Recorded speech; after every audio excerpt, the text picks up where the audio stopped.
할렐루야, 수요몸에 오신 모든 분들을 환영하고 축복합니다. 이 시간 먼저 우리의 신앙을 사도신경으로 고백하겠습니다. 전등하사 천지를 만드신 하나님 아버지를 내가 믿사오며 그 외아들 우리 주 예수 그리스도를 믿사오니 이는 성령으로 잉태하사 동정녀 마리아에게 나시고 본디오 빌라도에게 고난을 받으사 십자가에 못 박혀 죽으시고 장사한 지 사흘 만에 죽은 자 가운데서 다시 살아나시며 하늘에 오르사 전능하신 하나님 우편에 앉아 계시다가 저리로서 산자와 죽은 자를 심판하러 오시리라. 성령을 믿사오며 거룩한 공회와 성도가 서로 교통하는 것과 죄를 사하여 주시는 것과 몸이 다시 사는 것과 영원히 사는 것을 믿사옵나이다. 아멘. 네, 이 시간 함께 우리 찬양으로 하나님 앞에 나아갔으면 좋겠습니다.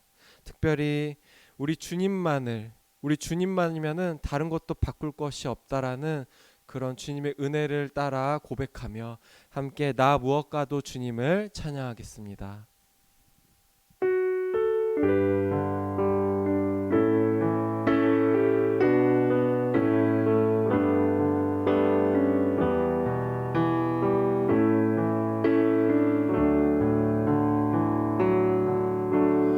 무엇과도 주님을 바꾸지 않으리. 다른 어떤 은혜 구하지 않으리. 오직 주님만이 내 삶의 도움이시니 주의 얼굴 보기 원합니다. 주님 사랑해요.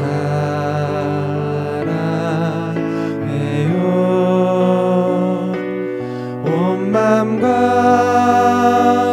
정성 다해 하나님의 신실한 친구 되기 원합니다.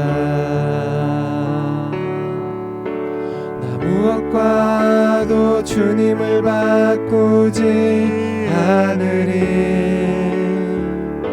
다른 어떤 은혜 구하지 않으리. 오직 주님만이 내 삶의 도움이시니 주의 얼굴 보기 원합니다.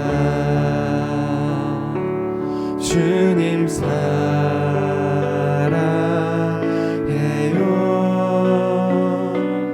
온 맘과 정성 다해 하나님의 신실한 친구 되기 원하. 주님 사랑해요. 주님 사랑해요.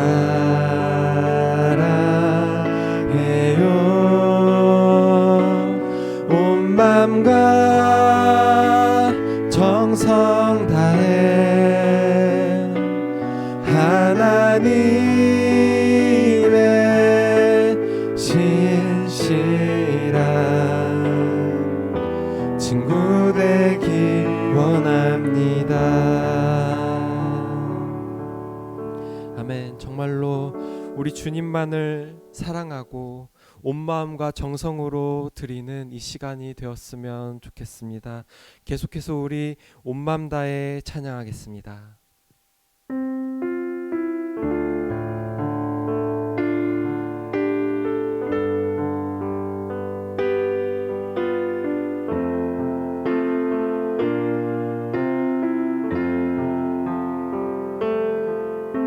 주님과 함께하는 이 고요한 시간, 주님의 보좌 앞에 내 마음을 쏟네.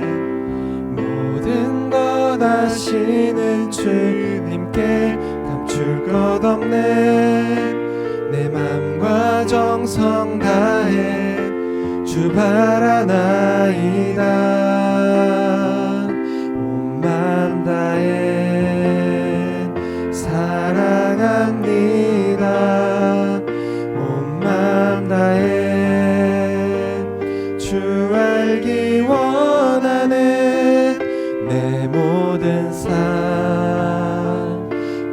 당신 것이니 주만 섬기니 온 마음 다해. 나 염려하지 않아도 내 쓸 것 아시니 나 오직 주의 얼굴 구하게 하소서. 다 이해할 수 없을 때라도 감사하며 날마다 순종하며 주 따르오리다. 온 마음 다해 사랑합니다. 온 마음 다해 주 알기 원하네. 내 모든 삶 당신 것이니 주만 섬기니 온 마음. 따스한 성령님, 따스한 성령님 마음으로 보내. 내 몸을 감싸면 주어지는 평안함 만족함을 느낀 사랑과 진리에 사랑과 진리에 한 줄기 빛보내. 내 몸을 감싸면 주어지는 평안함 그 사랑을 느끼네. 부르신 곳에서 나는 예배하네. 어떤 상황에도 나는 예배하네. 부르신 곳에서 나는 예배하네. 어떤 상황에도 나는 예배. 부르신 곳에서 부르신 곳에서 나는 예배하네. 어떤 상황에도 나는 예배하네. 부르신 곳에서 나는 예배하네. 어떤 상황에도 나는 예배. 내가 걸어갈 때 길이 되고 살아갈 때 삶이 되는 그곳에서 예배하네. 내가 걸어갈 때 길이 되고 살아갈 때 삶이 되는 그곳에서 예배하네. 부르신 곳에서 나는 예배하네. 어떤 상황에도 나는 예배하네. 부르신 곳에서 나는 예배하네. 어떤 상황에도 나는 예배하네. 이 시간 우리 함께 잠시 기도하기 원합니다. 정말로 주님께서 우리를 이 자리에 부르셨습니다. 이 부르신 곳에서 우리가 온 마음 다해서 주님께 사랑을 고백하는 마음으로, 온 마음 다해서 주님을 알기를 원한다는 마음으로 이 시간 잠시 기도했으면 좋겠습니다. 함께 기도하시겠습니다. 하나님, 주님께서 저희를 이곳에 부르셨고 이 자리에 주님께서 부르셨습니다.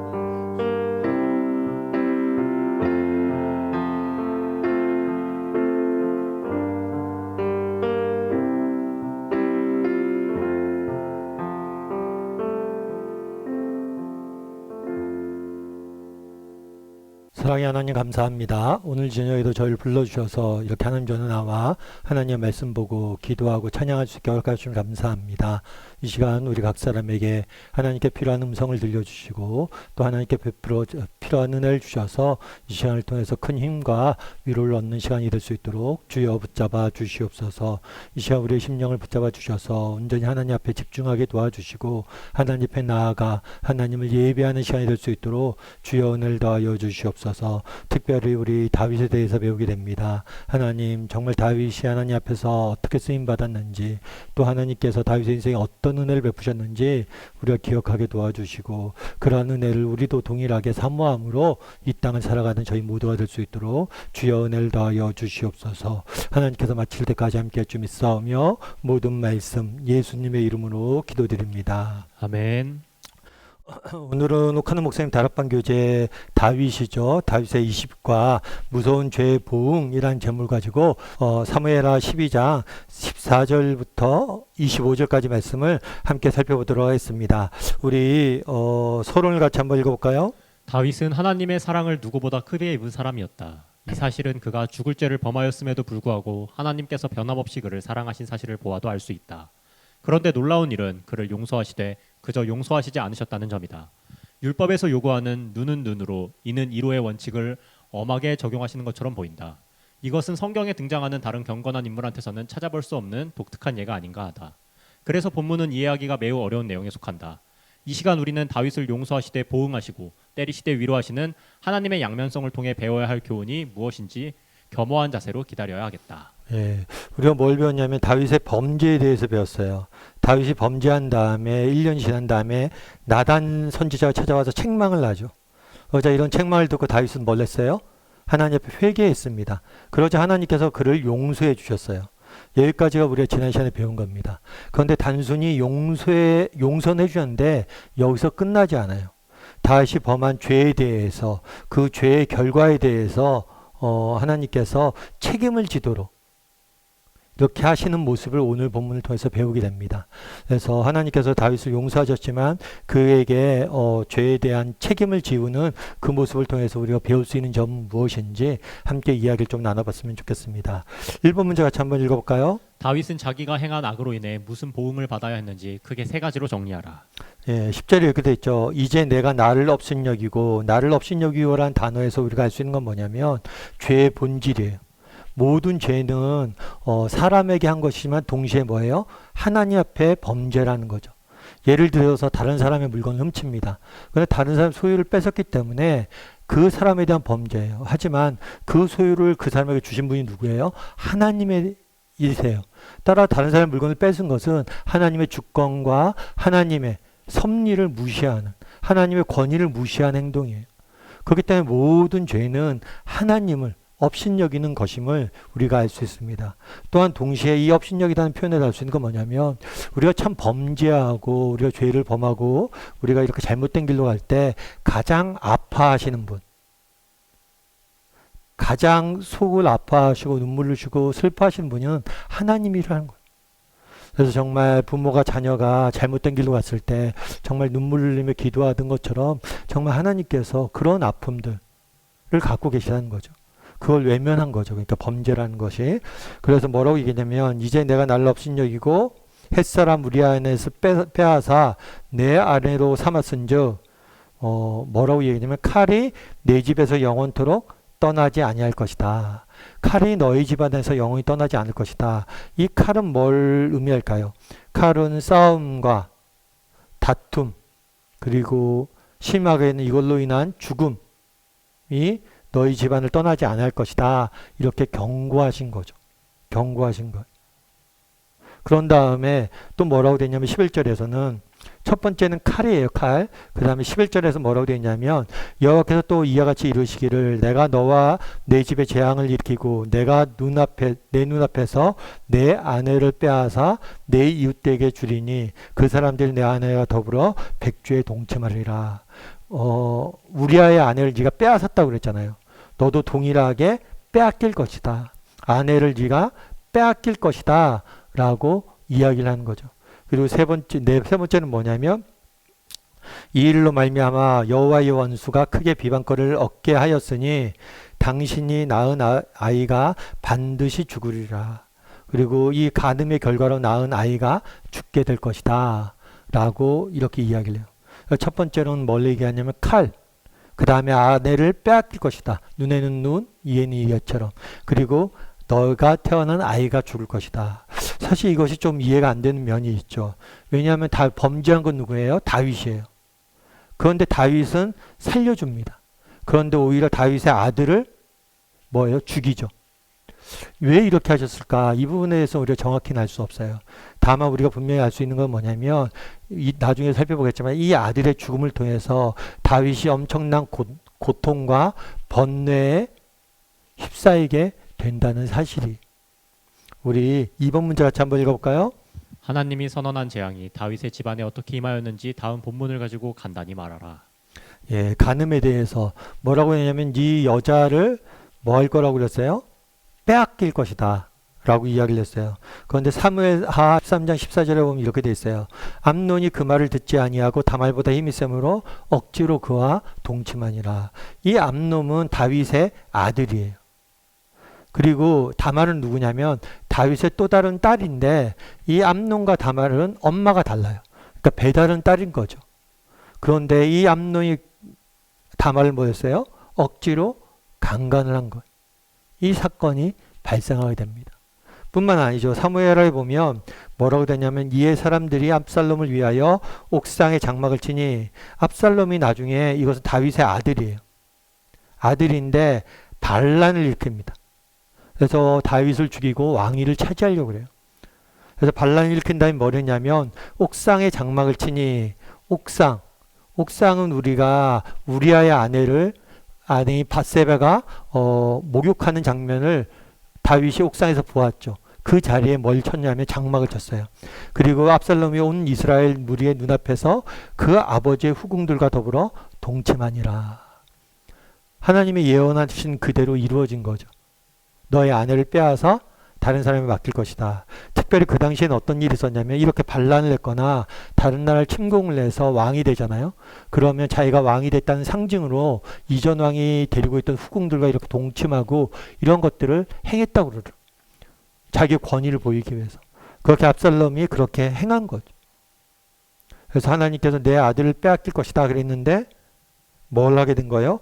동일하게 이렇게 이루어지는 것들을 보게 되는 거예요. 사실 우리가 또 어떤 일이 있었는지 살인에 대해서 사무엘하 13장 28절 말씀 같이 한번 읽어볼까요? 압살롬이 이미 그의 종들에게 명령하여 이르기를 너희는 이제 암논의 마음이 술로 즐거워할 때를 자세히 보다가 내가 너희에게 암논을 치라 하거든 그를 죽이라 두려워하지 말라 내가 너희에게 명령한 것이 아니냐 너희는 담대히 용기를 내라 한지라. 네, 아까 이야기했죠. 암논이 다말을 강간을 했어요. 그런데 이 다말의 친오빠가 누구냐면 압살롬이에요. 그런데 이 압살롬이 이 사실을 알고 뭘 하는 거예요? 암논을 죽이는 거예요. 아까 칼이 끊이지 않을 거다 이 얘기인데 형제들 사이에 죽이고 죽는 일들이 일어나는 거예요. 사실 우리가 기억해야 할 게 뭐냐면 다윗이 우리가 계속해서 살펴보지만 다윗이 처처와 후궁을 많이 뒀잖아요.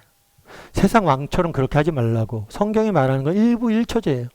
그런데 다윗이 이 여인에 대한 욕심에 빠져서 이런 욕망들 때문에 아내도 많이 두고 후궁도 많이 두고 심지어 부하의 아내인 우리아의 아내인 밧세바까지 자기가 취했잖아요.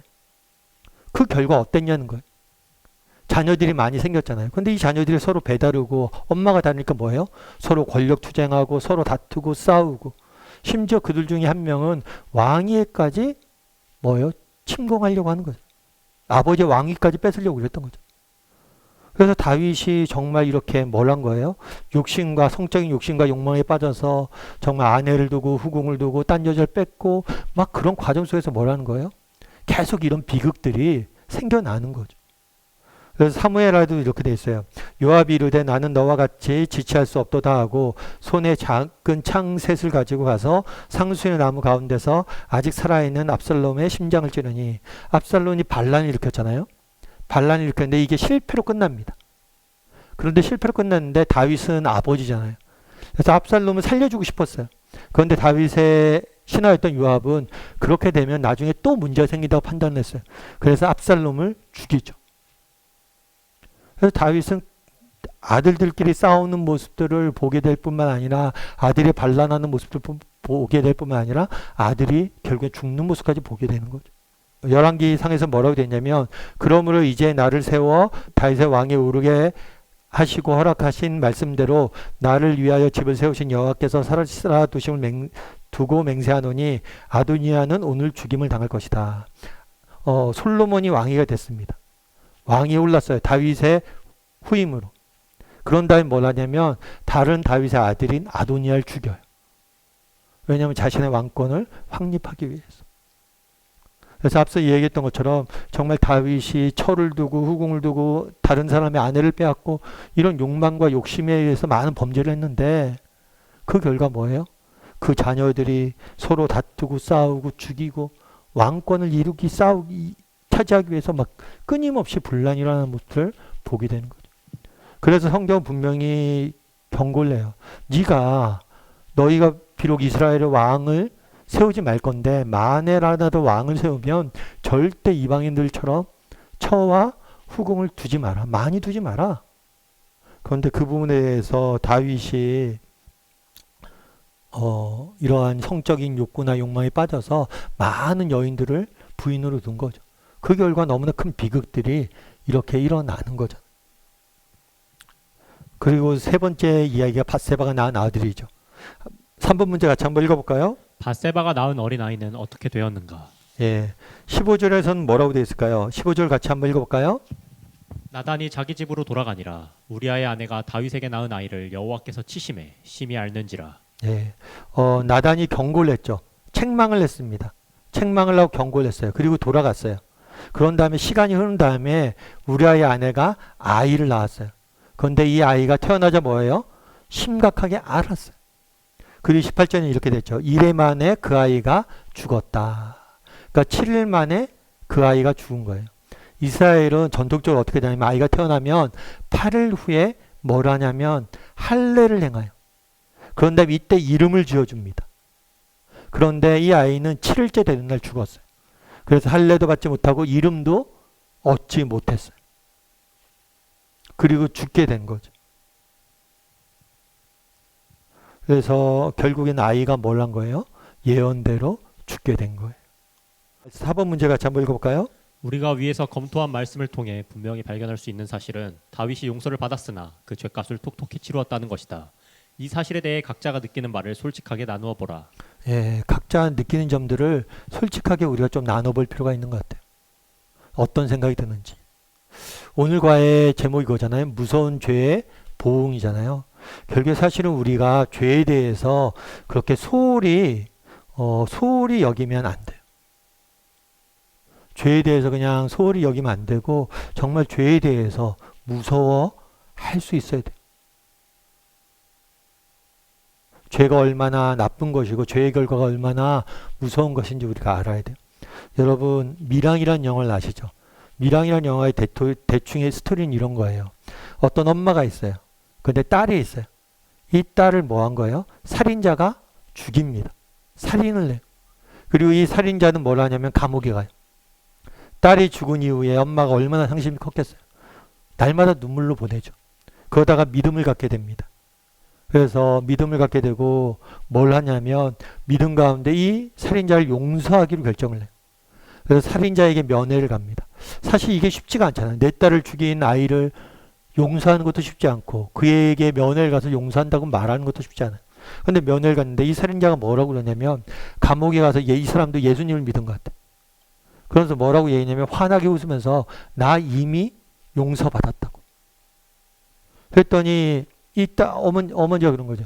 그럼 나는 누굴 용서하냐고. 당신이 이미 용서받았다고. 이 밀항이라는 영화가 그래서 기독교인이 갖고 있는 죄에 대해서 용서에 대해서 굉장히 큰 반향을 일으켰던 영화예요. 근데 우리가 오해하면 안 돼요. 우리가 아까 얘기했던 것처럼 죄라는 게 있잖아요. 여러분 죄는 이중적이에요. 첫 번째로 모든 죄는 하나님 앞에 범죄한 거예요. 그리고 사람에게 범죄한 거예요. 예를 들면 그런 거잖아요. 지금 딸을 죽였어요. 딸을 죽였으니까 이거는 심각한 범죄예요. 범죄. 이 범죄에 대해서 이거는 사람에 대한 범죄이기도 하지만 누구에 대한 범죄예요? 하나님에 대한 범죄예요. 왜요? 하나님의 작품이잖아. 정말 이 생명을 주신 분은 하나님이잖아. 이 작품을 파괴하면 작품의 소유주에 대한 범죄일 뿐만 아니라 작가에 대한 모독이에요. 그래서 죄는 이중성을 지내요. 그런데 우리가 죄를 용서하잖아요. 죄에 대해서 회개하잖아요. 그러면 하나님이 이 죄를 용서해 줍니다. 그래서 하나님이 우리를 직접 뭐예요? 심판하거나 벌하진 않으세요. 하지만 이중적이라고 했잖아요. 인간에 대한 범죄, 이 부분에 대해서는 우리가 뭘 해야 돼요? 대가를 지불해야 된다는 거예요. 그래서 우리가 기억을 해야 돼요.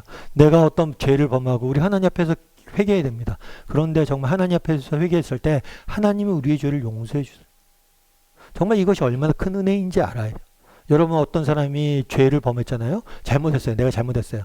그런데 아버지한테 혼나는 것과 법원에 가서 재판받는 것 어떤 게 더 무서워요?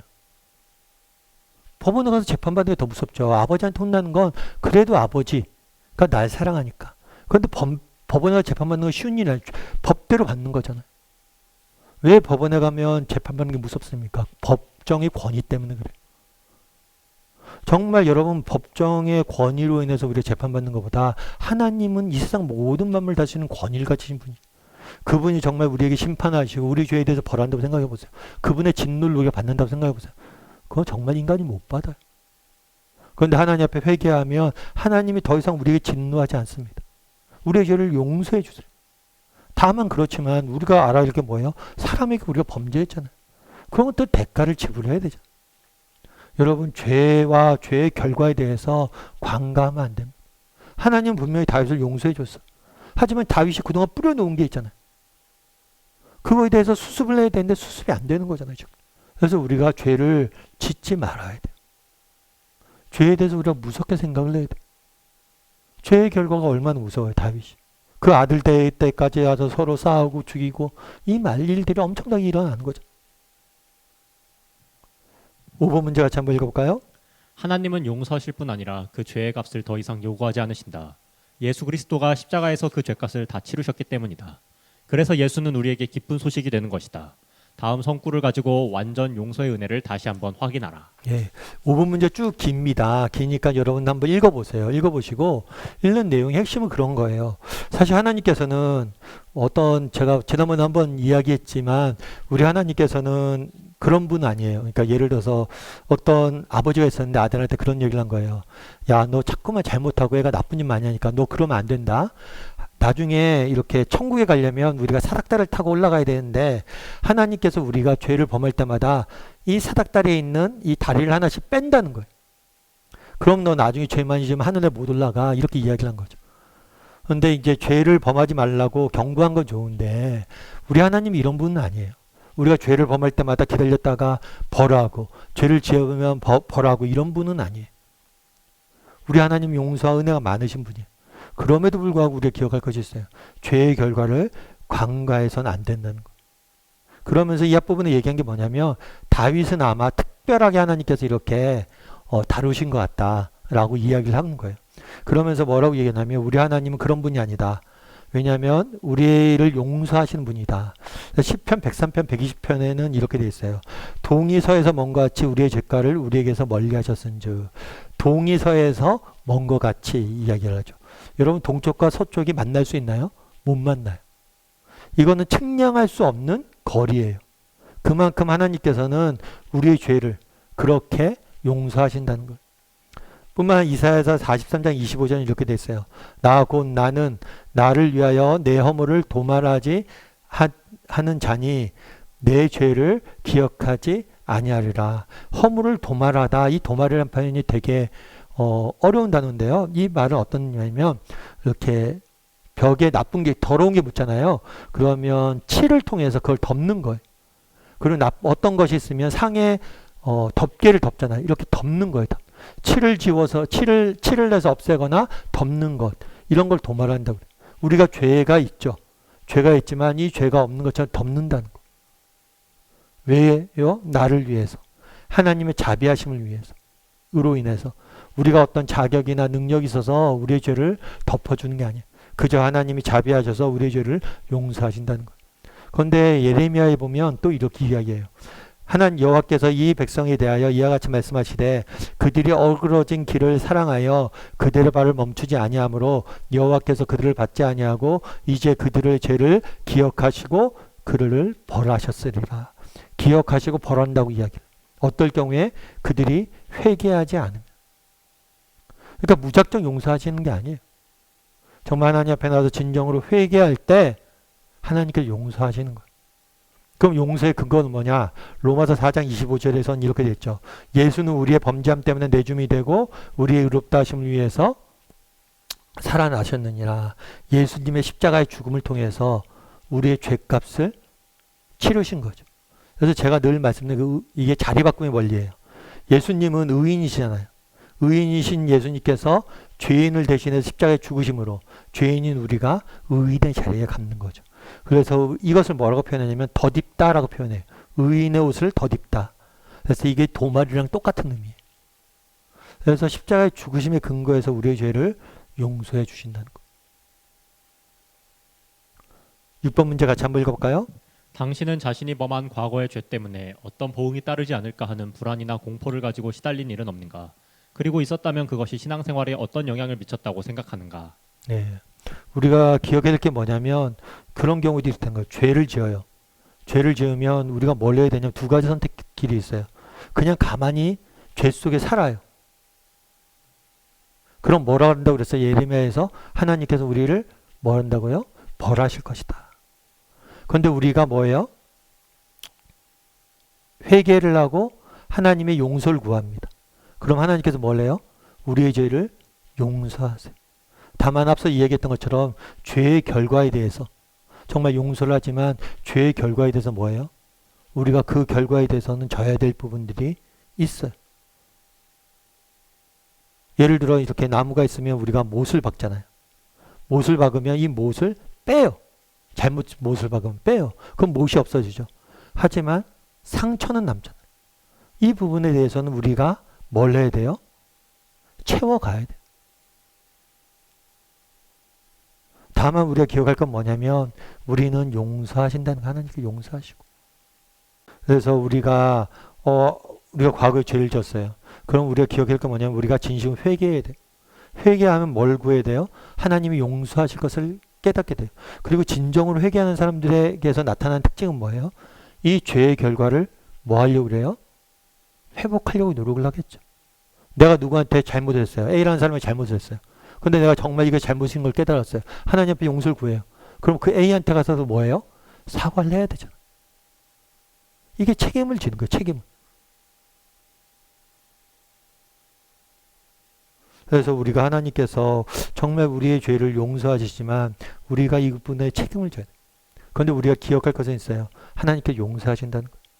그리고 우리가 정말 하나님께서 이렇게 하나님 앞에 이렇게 회개하고 나갈 때 하나님께서 우리에게 더 큰 은혜로 우리 인생을 지켜주세요.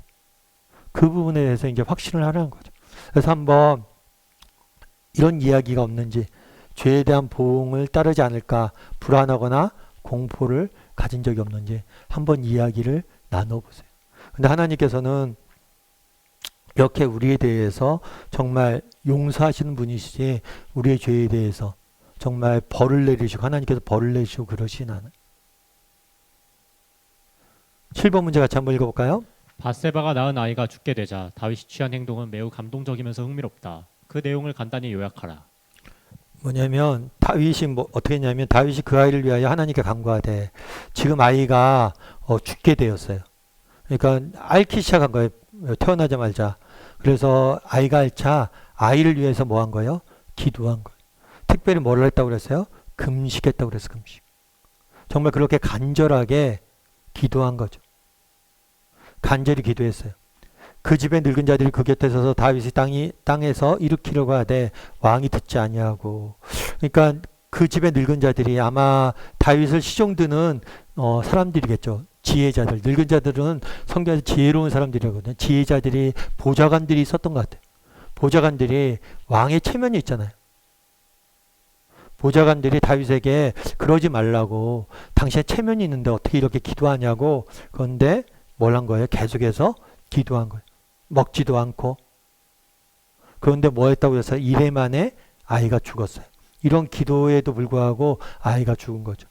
그런데 다윗의 신하들이 아이가 죽은 것을 다윗에게 알리길 두려워했어요.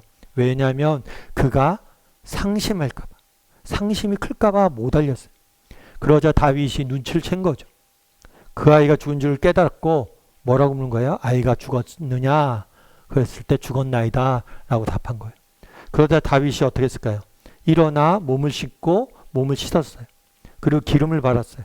의복을 갈아입고 여호와의 전에 들어가서 경배했어요. 하나님을 예배했어요. 참 특이하죠. 그러니까 뭐냐면 다윗이 그런 거잖아요. 아이가 죽을 것이다. 하나님의 뜻이 뭐였어요? 아이가 죽음이에요. 뜻이 죽음인데 그 사실을 알았음에도 불구하고 뭐예요? 기도해요. 살려달라고. 기도해요. 계속해서 기도하는 거예요. 살려달라고. 그런 다음에 아이가 죽었어요. 죽자 뭐예요? 슬퍼하지 않아요. 오히려 예배해요. 우리랑 정반대죠. 우리는 뭐예요? 아이가 죽으면 슬퍼하고 슬픔에 빠지죠. 그리고 정말 뭐예요? 어려움이 닥쳤을 때 기도하지 않죠. 근데 정말 어려움이 닥쳤을 때 다윗은 기도해요. 뿐만 아니라 아이가 죽자 오히려 예배하는 거예요. 우리랑 전혀 다른 반응을 보이고 있는 거죠. 그러면 여기서 우리가 알 수 있는 건 뭐냐면 기도가 무엇이냐는 거예요. 여러분, 기도는 정말 하나님이 A라고 지금 말한 거잖아요. 그런데 하나님 안 됩니다. 이 A가 안 된다고 이렇게 이야기하는 거예요. 우리 하나님은 기계적인 하나님이 아니에요. 정말 우리 하나님 돌덩이가 아니에요. 이렇게 우리가 다윗처럼 매달릴 수 있어야 돼요. 정말 어떤 형편, 어떤 상황이라도. 내가 진짜 잘못했잖아요. 죄의 결과로 이렇게 나오는 거잖아요. 그럼에도 불구하고 기도하는 거예요. 하나님 살려달라고. 제발 절 용서해달라고. 이렇게 기도할 수 있어야 돼요. 그럼 어떻게 이렇게 예배할 수 있었느냐? 뒤에 이렇게 이야기해요. 이르되 아이가 살았을 때 내가 금식하고 온 것은 뭐예요? 혹시 하나님이 나를 불쌍히 여서 아이를 살려주실까 생각했기 때문이다. 하나님, 다윗이 범죄했지만 여전히 뭐래요? 하나님의 자비를 구하는 모습을 보게 돼요. 하나님의 자비에 의지하는 거예요. 전 자격이 없습니다.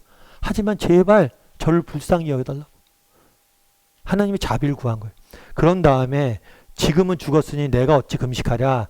내가 다시 돌아오게 할 수 있겠느냐? 나는 그에게로 가려니와 그는 내게로 돌아오지 아니하리라. 어떻게 이렇게 예배할 수 있었냐면 이 확신 때문에 그래요. 나는 뭐예요? 그에게로 가려니와. 뭐냐면 아들이 죽었어요. 죽었지만 단순히 죽음이라고 생각하지 않고 이별이라고 생각한 거예요. 나는 다시 만날 것이다. 이 아이를 다시 만날 것이다. 이런 확신이 있었던 거예요. 그렇기 때문에 슬퍼하지 않는 거죠. 잠시 내가 못 보겠지만, 이로 인해서 내가 슬퍼했지만 이제 슬퍼하지 않는 거예요. 분명한 뭐 때문에요? 확신이 있기 때문에. 뭐냐면 이건 죽음이 아니라 이별이라는 그런 확신이 있기 때문에 다윗은 뭘 했던 거예요? 이렇게 예배할 수 있었던 거예요. 8번 문제 같이 한번 읽어볼까요? 다윗이 취한 행동을 통해 그가 위대한 믿음의 사람이라는 사실을 입증할 수 있는 내용을 있는 대로 정리하라. 네, 앞서 얘기했던 거죠. 기도. 정말 기도할 때 뭐예요? 하나님의 자비하심을 구하고, 혹시 내가 죄인이지만 하나님이 혹시 날 불쌍히 여겨줄까? 정말 우리가 최후의 순간까지 기도할 수 있어야 돼. 정말 그런 거잖아요. 우리가 병원에 갔는데 아이가 선생님 그런 경우가 있잖아요. 병원에 갔는데 의사 선생님이 죽음을 준비하셔야 되겠습니다. 라고 이야기했다 할지라도 뭐예요? 마지막 순간까지 살려달라고 기도할 수 있는 믿음이 우리에게 있어야 되는 거예요. 최후의 순간까지 하나님 자비하심을 구하는 거죠. 내 자격이나 그런 것들이 아니라 하나님 살려주세요. 그리고 또 한 가지, 하나님의 선하심에 대한 믿음이 있는 거죠. 자기가 기도했던 게 응답됐어요? 안 됐어요? 응답되지 않았어요. 그럼에도 분명한 확신이 있었어요. 하나님의 선하심에 대해. 그래서 이 아이를 뭐예요? 다시 만날 것이다. 이것은 죽음이 아니라 이별이라는 확신이 있었던 거예요. 다시 만남에 대한, 재회에 대한 분명한 확신을 갖고 이 아이를 떠나보내는 거예요. 정말 우리가, 정말 하나님께서 어떤 우리 기도할 때 어떻게 되냐면 정말 최선을 다해서 하나님의 자비하심을 구하고 우리의 소원함들을 알아야 돼. 근데 때로는 우리의 뜻대로 하나님이 응답하지 않았어요. 그럼에도 불구하고 뭘 신뢰해야 돼요? 하나님의 선하심을 신뢰하고 믿음을 지켜야 돼. 9번 문제 같이 한번 읽어볼까요? 다윗한테서 특별히 감동을 받고 그대로 본받아야 하겠다고 생각되는 것이 있으면 각자 한 가지씩 말하라. 네, 각자 한번 이야기를 나눠보세요. 제가 아까 두 가지를 짚었는데 그것 외에도 여러분들이 오늘 다윗의 본문을 보면서 감동받은 것들이나 느껴지는 것들 있잖아요. 아, 그리고 나도 한번 해봐야겠다. 이런 것들이 있다면 한번 이야기를 나눠보면 좋을 것 같아요. 예를 들어서 기도를 한다든가, 다윗처럼 나도 기도의 자세를 점검해보든가, 정말 다윗처럼 정말 하나님께서 우리의 기도에 응답하지 않았을 때 그분의 선하심을 내가 신뢰하는 사람이 되야겠다든가. 아무튼 다윗의 모습을 보면서 자기가 본받고자 했던 것을 한번 정리해보세요. 그리고 10번 문제 같이 한번 읽어볼까요? 어린아이가 죽은 것은 보응의 성격보다 징계의 성격이 더 짙은 것 같다. 비록 다윗이 회개를 하였으나 그의 죄가 하나님을 얼마나 노엽게 했으며 얼마나 악한가를 보여주기 위해 따끔한 매질이 필요했던 것이다. 그러나 하나님은 사랑하는 자를 때리면서 동시에 위로하시는 분이시다. 왜 그렇게 말할 수 있는가? 우리 24절부터 25절까지 말씀 같이 한번 읽어볼까요? 다윗이 그의 아내 바세바를 위로하고 그에게 들어가 그와 동침하였더니 그가 아들을 낳음에 그의 이름은 솔로몬이라 하니라. 여호와께서 그를 사랑하사 선지자 나단을 보내 그의 이름을 여디디아라 하시니 이는 여호와께서 사랑하셨기 때문이더라. 예. 오늘 본문에 보면 이렇게 돼 있어요. 아이가 죽었어요. 아이 이름도 정하지 못하고 죽었어요. 죽자 이 아이로 인해서 다윗이 어떻게 했어요? 큰 고통과 또 번뇌와 슬픔을 경험을 했죠. 그러자 하나님께서 이 고통과 번뇌와 슬픔을 위로하길 원하셨어요. 그래서 첫 번째로 위로하길 원한 건 위로를 하셨는데 첫 번째 위로는 뭐예요? 확신이에요. 어떤 확신이에요? 재회에 대한 확신이에요. 확신. 그리고 두 번째로 준 건 뭐냐면 솔로몬이 아들로 인해서 큰 슬픔을 당했잖아요. 근데 또 다른 아들을 주셔서 다윗을 위로하는 모습들을 보게 됩니다. 하나는 이렇지만 또 다른 아들을 주셔서 다윗을 위로하는 모습들을 보게 돼요. 뿐만 아니라 그에게 뭐라고 해요? 여호와께서 그를 사랑하사 그의 이름을 여디디아라. 하나님을 사랑하시는 발음을 찾는 자라.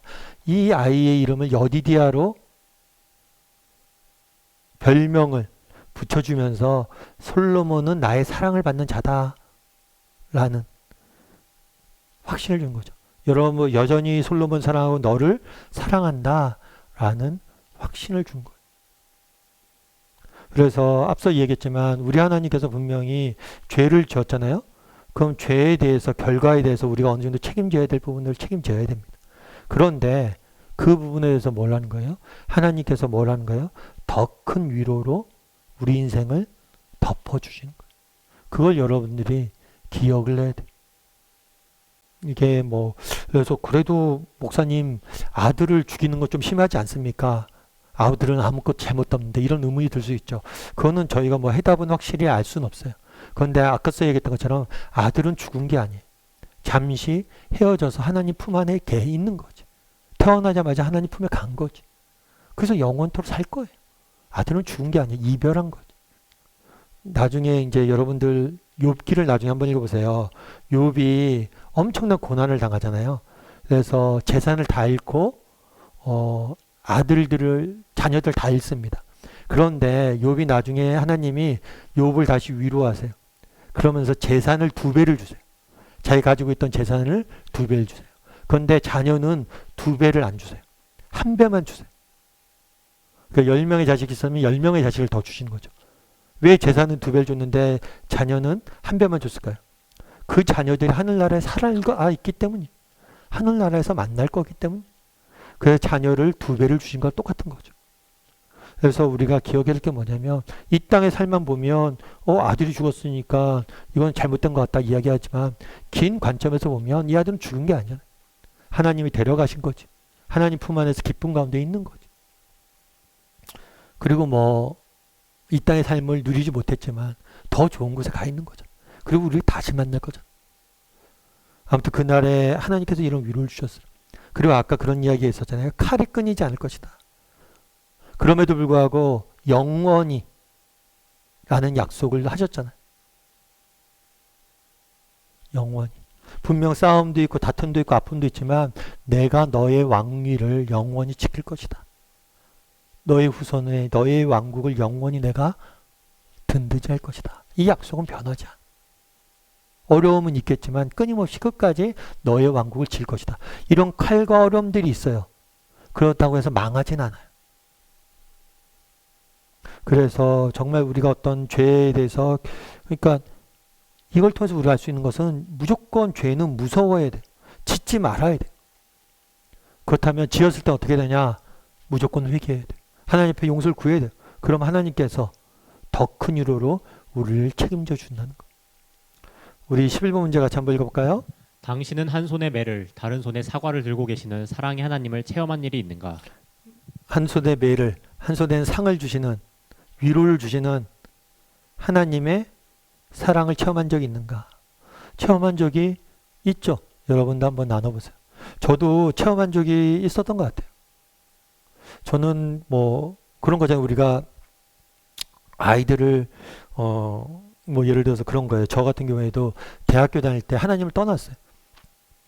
하나님을 떠나서 정말 많이 방황을 했어요. 그 방황하는 시간, 이거 내 인생이 낭비한 거죠. 낭비하다가 제가 나중에 회개하고 돌아왔어요. 그런데 이 낭비했던 시간, 이 시간에 대해서 저는 대가를 지불해야 돼. 그렇겠죠. 낭비하고 공부 안 했어요. 시간을 허비했어요. 그런데 내가 회개했다고 갑자기 그때 공부 안 했던 것들이 다 갑자기 기억납니까? 아니에요. 대가를 지불해야죠. 더 노력을 해야죠. 낭비했던 시간을 채우기 위해서는 더 노력을 해야 돼. 그럼에도 불구하고 제가 받은 은혜가 있어요. 그건 뭐냐면 하나님께서는 제가 가진 능력보다 더 큰 기회를 주시고 더 큰 은혜를 주신다는 걸 많이 느껴요. 제가 가진 건 요만큼밖에 없는데 더 좋은 사람들 만나게 하시고 더 큰 기회를 주시고 더 좋은 곳에 보내서 저를 쓰시는 것을 보게 돼요. 제가 게을러서 제가 능력이 요만큼밖에 안 됐잖아요. 아니 하나님께서 내게 이만큼의 능력을 주셨는데 제가 다 낭비했잖아요. 인생. 낭비했는데 그래서 제가 낭비한 만큼 채우기 위해서 노력을 해야죠. 그런데 지나 보니까 제가 가진 능력이 갑자기 커지진 않았어요. 그런데 제가 가진 능력보다 더 큰 은혜, 더 큰 기회를 내 인생에 많이 베풀어 주는 것을 보게 돼요. 여러분들도 한번 다윗과 같은 이런 경험들을 한 적이 있는지. 참 힘들고 어려웠는데 돌아갔는데 결국에 하나님께 더 좋은 것을 그곳에서 준비해 주셨다. 12번 문제 같이 한번 읽어볼까요? 여디디아의 의미가 무엇인가? 그리고 우리도 하나님 앞에서 여디디아라는 사실을 고백할 수 있는가? 요한일서 3장 1절에 보면 이렇게 됐어요. 보라 여호와께서 어떠한 사랑을 우리에게 베푸사 하나님의 자녀라 일컬음을 받게 하셨는가?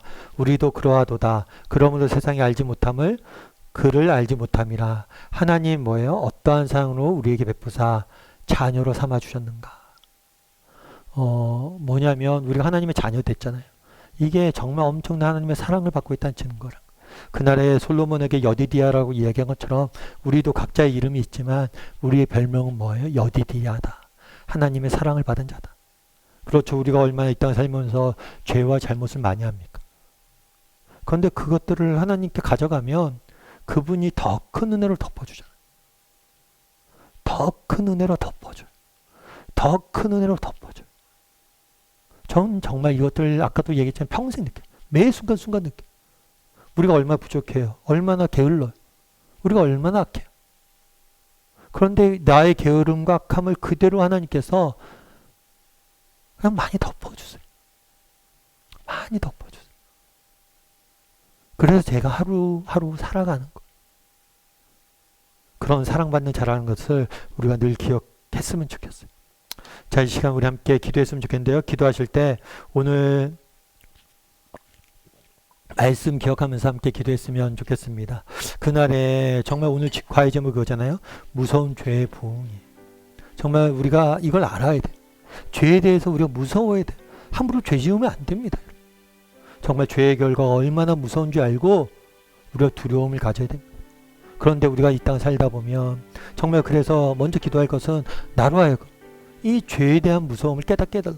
그래서 죄로부터 두려운 마음들 갖게 해달라. 그래서 죄를 멀리할 수 있는 사람들이 되게 해달라고 기도했으면 좋겠어요. 또한 기도하실 때 뭘 기도해야 되냐면 죄가 우리가 짓지 않기 위해서 노력해야 돼. 하지만 우리가 죄를 지었다 그러면 하나님 앞에 용서를 구해야 돼. 회개해야 돼. 그럼 하나님께서 우리를 더 큰 은혜로 덮어줄 거야. 우리가 다 방법은 알 수 없지만 우리의 잘못을 다 덮어주실 거야. 물론 이 과정이 힘들고 아플 수도 있어요. 하지만 다 덮어주실 거야. 그 사실을 믿고 정말 기도하고 정말 회개하고 나가는 사람들이 되게 달라. 그리고 어떤 상황, 어떤 순간에도 정말 우리가 여디디디아임, 정말 하나님의 사랑받은 자임, 우리가 정말 범죄하고 넘어지고 쓰러진다 할지라도 우리가 하나님의 사랑받는 여디디아임을 기억하며 살아가게 해달라고 이 시간 오늘 말씀 기억하면서 한 목소리로 같이 기도하도록 하겠습니다. 같이 기도하시겠습니다.